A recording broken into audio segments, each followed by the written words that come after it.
நீதிமன்ற வாசலில் வீடியோ எடுத்த பத்திரிகையாளரின் செல்போனை ஆக்ரோஷமாக பிடுங்கி உடைப்பதும், மற்றொரு பத்திரிகையாளரின் வீடியோ கேமராவை தட்டிவிட்டு கொலை மிரட்டல் விடுப்பதுமாக செல்லும் இவர்கள்தான் தமிழ்நாட்டையே உலுக்கிய பெண் மருத்துவர் கூட்டு பாலியல் வன்கொடுமையில் ஈடுபட்டு தண்டனை பெற்ற பாலியல் குற்றவாளிகள். பெண் மருத்துவருக்கு அன்று நடந்தது என்ன? பாலியல் குற்றவாளிகள் செய்த குற்றம் என்ன?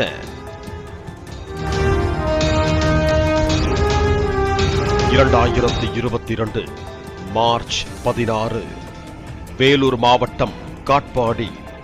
நள்ளிரவு நேரம்.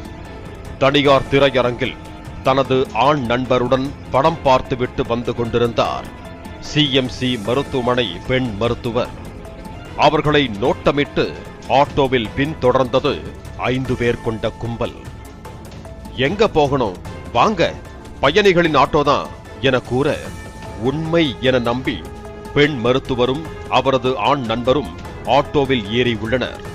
உடனே இருவரையும் வேலூர் பாலாற்று பகுதிக்கு கடத்தி சென்ற 5 பேர் கொண்ட கும்பல் பெண் மருத்துவர் மற்றும் அவரது நண்பரிடம் இருந்த 40,000 ரூபாய் பணம், நகை, செல்போன் ஆகியவற்றை பறித்தது. அதற்கு பிறகு நடந்ததுதான் தமிழ்நாட்டையே உலுக்கிய சம்பவமாக மாறியது. ஆண் நண்பரை மிரட்டிவிட்டு பெண் மருத்துவரை 5 பேரும் கூட்டு பாலியல் கொடூரத்தில் ஈடுபட்டிருக்கிறார்கள். இதனால் கடுமையான பாதிப்புக்குள்ளான பெண் மருத்துவர் ஆன்லைன் மூலமாக வேலூர் மாவட்ட காவல்துறை கண்காணிப்பாளருக்கு புகார் அளித்தார்.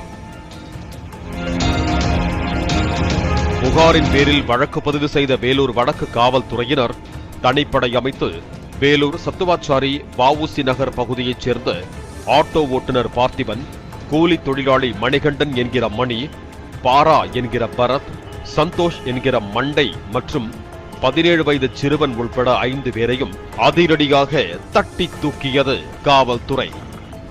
5 பேர் மீதும் 13 பிரிவுகளின் கீழ் வழக்கு பதிவு செய்யப்பட்டது. கூட்டு பாலியல் கொடூரன்களில் 4 பேரை வேலூர் மாவட்ட மகளிர் நீதிமன்ற நீதிபதியிடம் ஆஜர்படுத்தி வேலூர் மத்திய சிறையில் அடைத்தனர். அதில் ஒருவன் சிறுவன் என்பதால் சென்னை கெல்லிஸில் உள்ள சிறார் கூர்நோக்கு இல்லத்தில் வைக்கப்பட்டான். பின்பு 2022 ஏப்ரல் 15ஆம் தேதி பாலியல் குற்றவாளிகள் 4 பேர் மீதும் குண்டர் தடுப்புச் சட்டம் பாய்ந்தது.